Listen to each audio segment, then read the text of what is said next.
Hi, everyone. Thanks so much for coming. My name is Tiffany Larson. I'm a senior software developer at HCSC, Healthcare Service Corporation. I'm really thrilled to be here today. This is actually my first time at SpringOne, and I'm excited to talk about something I've been learning a lot about, which is teaching test-driven development to different learning styles. So just a hands, really quick, show of hands. How many people are doing TDD right now? Yay, you're in the right room. Okay, cool. So test-driven development, just as a definition, it's considered an XP best practice. It's not about writing one giant test before you want to implement code. It's incremental failing tests. You watch the test fail, and you write the minimum amount of code to get that test to pass. Test-driven development is an iterative, discovery-driven process. And the idea is, as you write these failing tests, you're hopefully able to drive out some of these edge cases. I'm assuming everyone's here today because teaching TDD can be super challenging. When you have new developers, they don't come into the XP practice usually knowing how to do this. So how does this happen? Well, usually in undergraduate programs or boot camps, maybe there's a small amount of time that they focus on TDD, but typically it's not a huge part of the curriculum. So they write code, they build these projects, they turn it in, and then they get graded, and then they have to build another project, et cetera, et cetera. So because of that, it's not a part of their habit cycle. There's also those developers who just don't like doing TDD. And if you have developers on your team that are new to the practice and say that they hate it, I would encourage you to dive into that a little bit more. Because sometimes people don't like doing things that they don't actually understand how to do. Now, if they're on the other side of that and they hate TDD because they hate TDD, they know how to do it, they're total ninjas at it, but they just don't like doing it, that's a little outside of the scope of this talk today. But it's important to have that conversation if you have someone like that on your team. All right, so how do you teach TDD to new developers? Well, we're going to break this talk up into 3 different topics. The first one is we're going to talk about the different learning styles. And then we're going to talk about the habit cycle. And then finally, we're going to talk about how to teach somebody how to test by achieving milestones. So breaking down that whole I know how to do TDD into achievable milestones. It's important to look at the order of this. In Agile, we talk about people over processes. You can't teach somebody how to do something unless you understand how they learn, unless you understand even a little bit about them. So that's the reason why we have this order. All right, so let's go into the different learning styles. So I looked at this when I was preparing for this talk. What are the different learning styles? And there's a little bit of variance on this. Some people had 8 different learning styles. Some researchers had 3 or 4 or 5. But all of them had at least these 3. So we're going to focus on these big 3. And so there's visual learners who learn by seeing something, auditory learners who learn by hearing something, and kinesthetic or tactile learners who learn by actually doing something. So the majority of people are more than one. So maybe I'm primarily a visual learner, but I'm also kind of an auditory learner. But they have kind of one big type of learning that they rely on. And most people know what type they are. So if you're pairing with somebody and you ask them what kind of learner are you, in my experience, people usually know.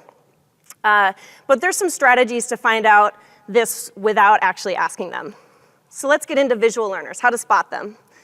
So visual learners will usually say something like, oh, I can't really picture what you're saying. I can't really see what you're talking about. They'll use language like that. Visual learners are also really great at remembering faces. Maybe not necessarily associating a name to that face, but really good at remembering faces. And when they're learning, they usually take a lot of notes. They prefer to see words written down. And visual learners on the other side might not be great at remembering or following verbal instructions. So what are some general strategies that we can use for visual learners? Having them take notes. So this is something that's going to reveal me as a mean pair.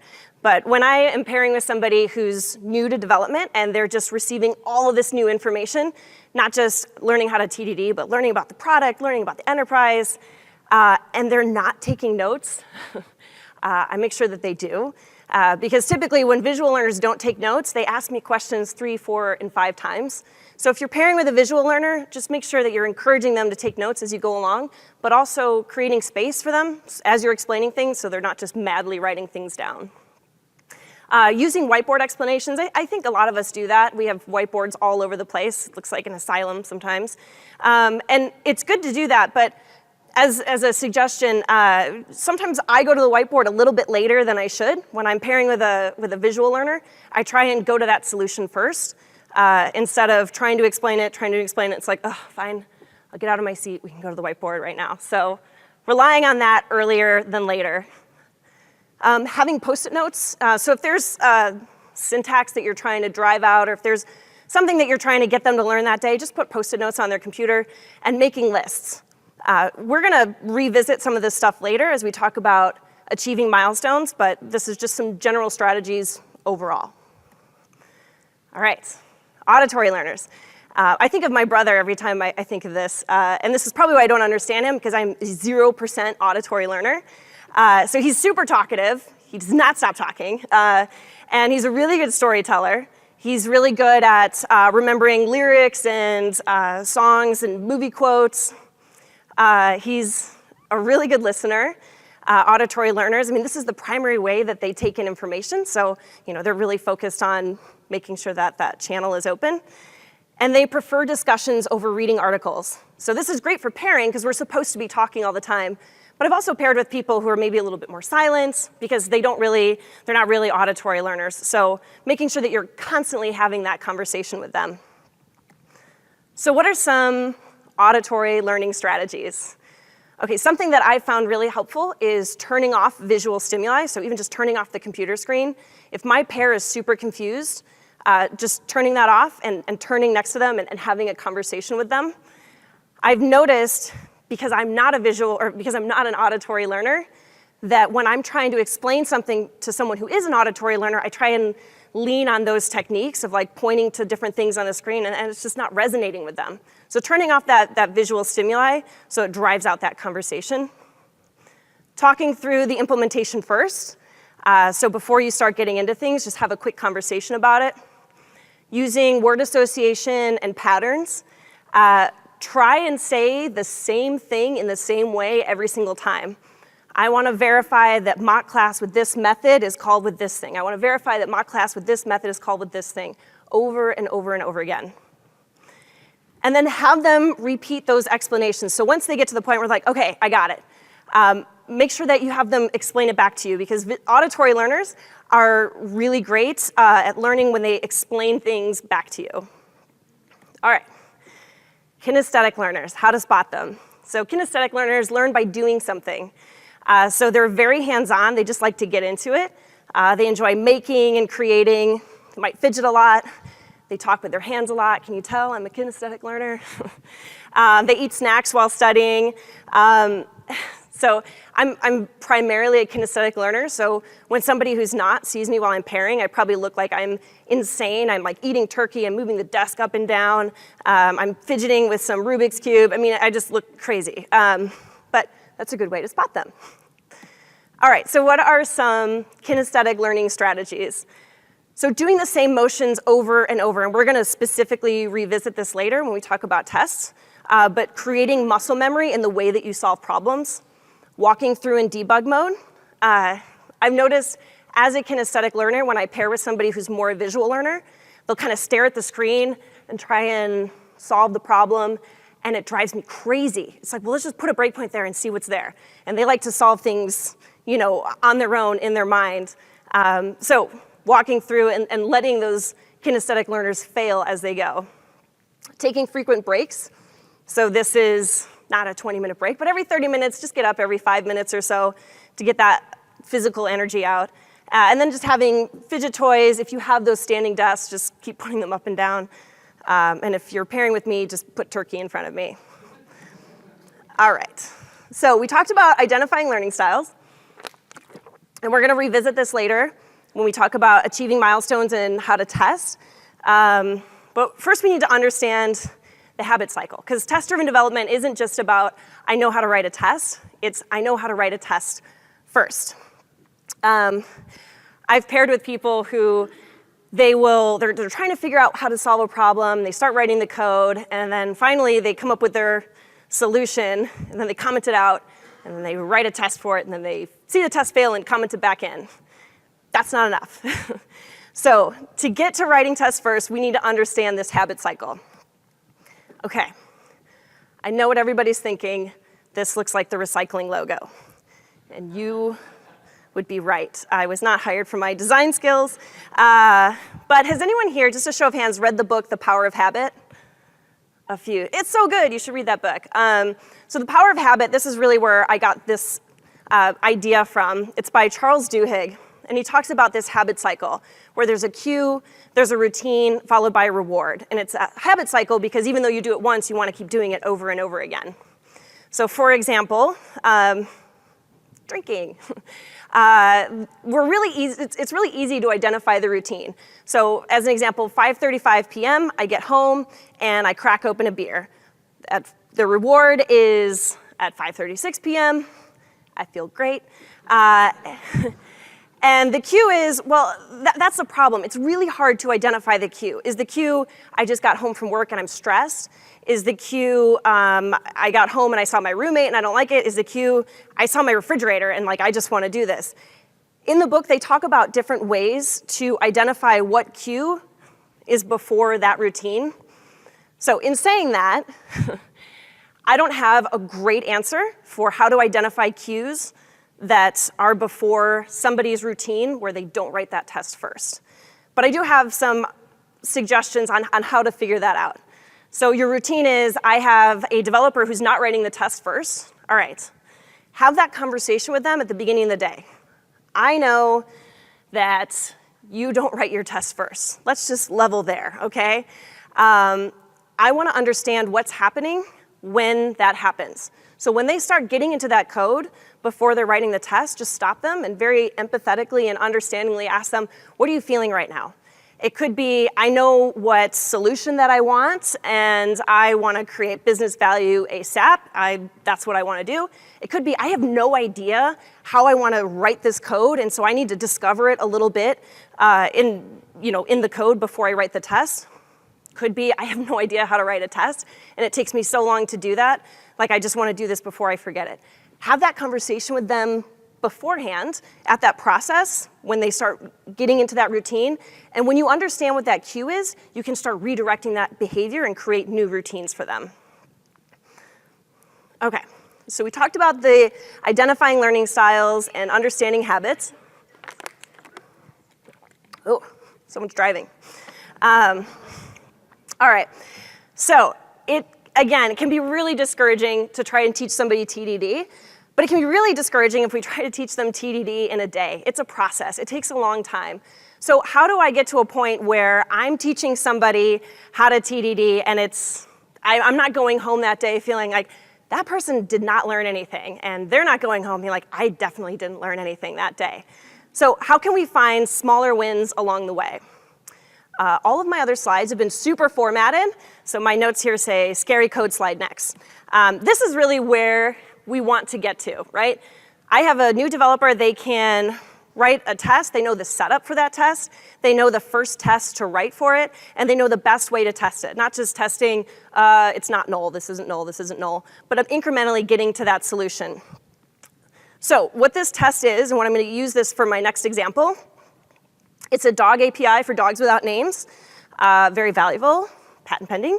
And so dog data comes in, so whether or not they're grumpy, their fears, their age, their color, and we call a client to get that dog's name, and then we save all that dog data in a repository. So how do we break that last slide down into separate learning modules? So I was able to look through and see there's definitely a test setup that's necessary in order to know how to write a test. There is learning how to write a verify test, and then there's also stubbing. How do I stub something so that I can write more appropriate verify tests? I really like starting in this order, so one, starting with a test setup, and then starting with verify, because verify is a really great introduction to learning how to write tests and learning TDD, because it's a great way to write a test without actually knowing what your final implementation is like. So that's why I suggest these 3. Okay, so let's start with the test setup. What does that mean? So the test setup is knowing what testing framework you're going to run with, and then how to use that testing framework. There's 2 big points I want to get across here. As a teacher, the best thing you can do for your developers is create consistency, not just in the testing framework, but the way that you write your tests among all of your tests. Because it's very frustrating for new developers to go into new tests and say, it's like they're using Spring JUnit Runner, and this one's using Mockito, and this and whatever, and they have to like reinvent the wheel every single time they get into a new test. So try and create consistency, and it's as they are able to understand what the test setup is, it's like an anchor. Okay, I know this. Maybe I don't understand how to incrementally get to the solution, but I have some ground that I can stand on to move forward with. So at least spend some time going through the testing class, the framework that you're using, and then going through how to use it. I inject mocks, and then as a teacher, make sure that you're naming your mocks mock whatever that class is, mock dog client, mock dog repository. For teaching this to visual, auditory, kinesthetic learners, a lot of this is just going to be memorization. It's going to lean on you to make sure that there's consistency in your code, but this is just something that you need to memorize at some point. All right, so I want to write a verify test. I want to verify that this dog client was called. Okay, there's 3 questions that you need to ask when you're introducing a new way to test something. When do you use it? How do you use it? And what does that error mean? So I know that I want to use a verify when I just want to make sure something was called. How do I use it? That's related to the syntax. How am I actually using that? When this thing was used, then return, et cetera, et cetera. And what does the error mean? Before you run that test and see that it's failing, ask that question. Another thing that you should do, we're going to get into the order that you should teach somebody, in my opinion, how to test new things. Write down the name of the test first. This is something that I do all the time. When you write down the name of the test, you are taking away how to break down a problem incrementally. You're taking away that aspect of TDD from I'm actually just learning how to write a test. Those are 2 separate milestones to hit. And if somebody doesn't know how to write a test, they're going to have a very difficult time breaking down a problem incrementally. So write down the name of the test first. All right. So when you're asking your auditory learners, what should we do? This is the point. This is the point where you talk about your implementation. This is a point when you want to get into all the specifics and let them drive out. When they're done talking about it, they're done having that conversation, and let them start writing things out. All right. Visual learners love tests. Kinesthetic learners love muscle memory. So when you're writing a verify, the first thing that you should do, not even just in verify, but assertions, any test, the first thing that you should do is just write that method. Okay, I know this class with this method needs to be called with some kind of object. It's going to happen no matter what. That's how you write the test. So use that as your first step. Second step, get that method to compile. Back here, this dog request doesn't actually exist. There's no setup for it. So your setup is going to be, your second step is going to be your setup in order to execute that first request. And then finally, write your test. So at this point, again, this is when you ask your pair, how do I use it? What are we expecting when we run this test? What error? Okay, wanted but not invoked. What does that mean? Find those points before actually running the test. Okay, we're going to go through this again with stubbing.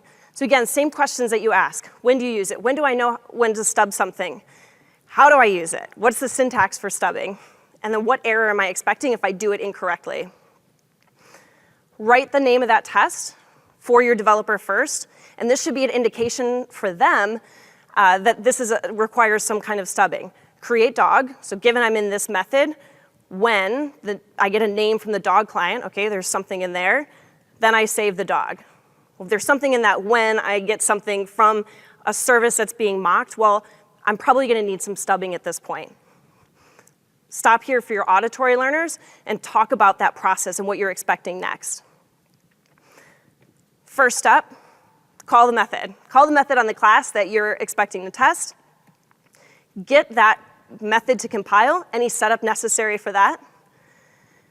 write your test. I want to verify that this repository was called with this method, verify mock repository was called with this method with this object, and then get that to compile. It's the same motion over and over and over again. And then finally, for your stubbing, add any sort of necessary implementation that you need in your test in order to set it up. So there's 3 things I hope everyone can take away today.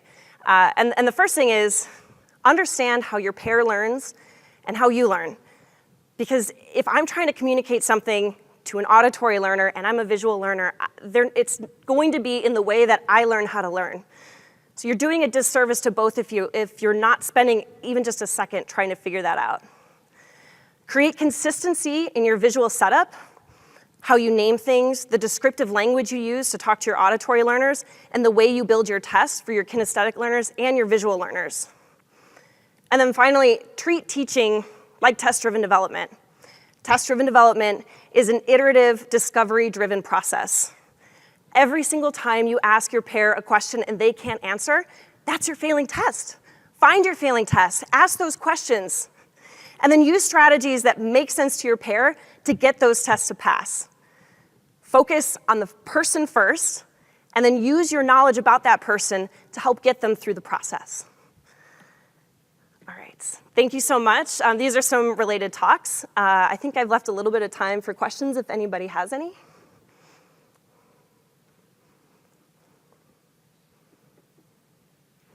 Great. All right, thank you so much.